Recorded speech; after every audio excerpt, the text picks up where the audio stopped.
IU memberikan performance terbaik di sebuah film Korea yang dibintangi oleh Song Kang-ho, pemeran utama di film Parasite dan Memories of Murder. Suatu hal yang gue gak ngira bakal pernah terjadi, tapi gue berhasil dikejutkan dengan baik ya oleh performance-nya si IU. Nah, Korea kembali dengan sebuah cerita mengenai keluarga yang gak biasa, gak konvensional, dan lagi-lagi gak berhubungan darah. Seperti Shoplifters, Broken merupakan kisah tentang chosen atau found family, di mana sekelompok orang-orang yang memiliki masalahnya masing-masing ini berkumpul untuk sementara waktu ya, demi mencapai suatu tujuan. Nah, premis dari film ini tuh cukup gelap sebenarnya karena melibatkan human trafficking atau perdagangan manusia. Tapi gue suka banget dengan cara Koreeda mengemas film ini dengan pendekatannya yang sangat empathetic terhadap karakter-karakternya, sehingga lo tuh dibuat lupa bahwa yang mereka lakukan itu adalah tindakan kriminal gitu, ngejual manusia. Dan gue gak pernah ngerasa kalau Koreeda tuh ngejudge karakter-karakter ini ya. Dia bisa membuat audiensnya berempati terhadap karakter-karakter ini juga. Nah, gue suka bagaimana Koreeda ini bisa menciptakan balance antara kisah yang lucu dengan tema-tema berat seperti kehamilan yang tak diinginkan, kehidupan anak-anak yatim piatu, keterlibatan dalam dunia kriminal, dan juga beban yang harus ditanggung perempuan dalam hal mengandung dan membesarkan anak. Dimana sepertinya apapun yang dipilih oleh perempuan itu kesannya salah gitu ya. Mau dia keep the baby dengan kondisi ekonominya yang buruk, ataupun dia melakukan aborsi, pasti dua-duanya itu bakal salah gitu ya di mata banyak orang. Nah, karakter-karakter ini tuh masing-masing bermasalah seperti yang gue bilang tadi, punya struggle yang berbeda-beda dan pernah membuat keputusan-keputusan yang questionable dalam hidup mereka. Sebut aja karakternya Song Kang-ho yang punya banyak utang karena berjudi, dan juga IU yang meninggalkan bayinya di depan gereja gitu. Tapi siapa sih yang gak pernah buat salah? Nah, Koreeda tuh berusaha memanusiawikan karakter-karakter ini dengan segala flaws atau kekurangan mereka. Dan gue pun yang tadinya lumayan skeptis ya dan agak bingung dengan keputusan-keputusan karakter-karakter ini tuh, akhirnya gue kurang lebih bisa berempati dengan mereka dan mengerti lah mengapa mereka berbuat seperti itu. Gak usah ditanya, film ini tuh penuh dengan momen-momen heartwarming dan lucu ya, yang menyentuh hati dan bikin gue ketawa. Gue suka banget interaksi dan dinamika antara cast utama kita dalam perjalanan mereka, yang dari awal tuh mereka kelihatan lah saling curiga, saling dingin ya terhadap satu sama lain, tapi lama-lama mereka bisa menjadi dekat berkat kehadiran bayi itu.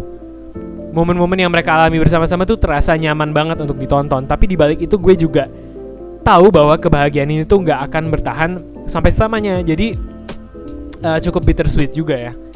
Nah, sumpah di teater gue yang kecil dan sepi tuh kayaknya suara ketawa gue kedengeran sama semua orang deh. Adegan di tempat cuci mobil, pas mereka ngedebatin alis bayinya, terus waktu ketemu sama pasangan customer mereka yang kedua yang pura-pura ngerti tentang infertilitas. Semua itu lucu banget. Dan kehadiran karakter Hae-jin sebagai comic relief dengan tingkahnya dan one-linersnya yang pinter dan kocak di sini tuh menghibur banget.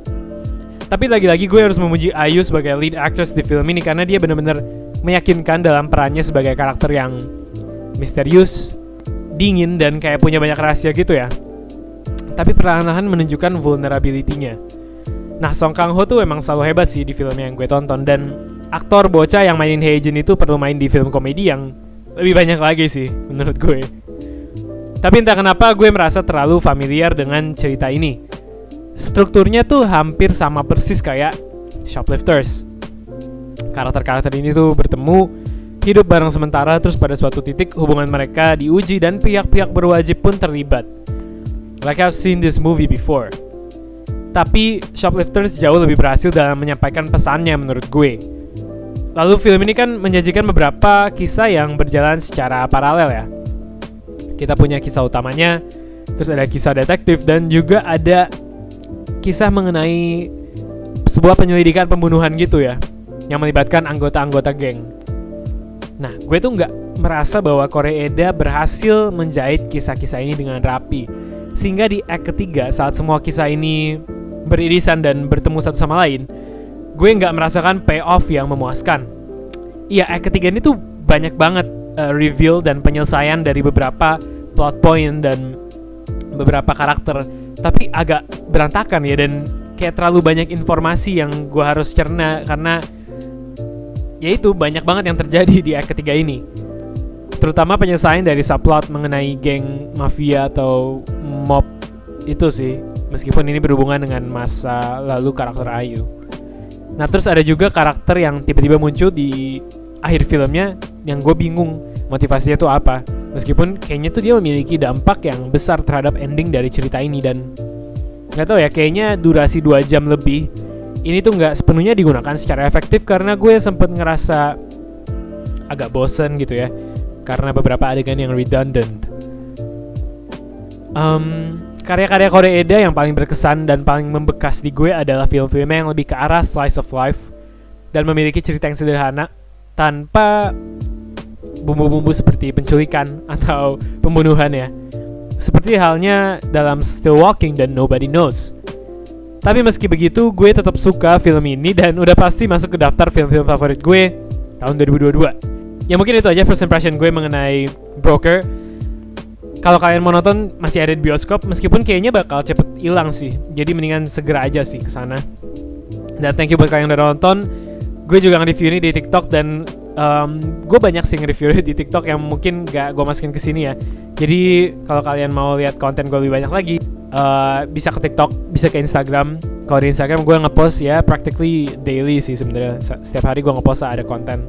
Cuman ya makanya itu alasan kenapa gue nggak begitu aktif di YouTube gitu, karena ya ada video gue yang viral di TikTok gitu ya.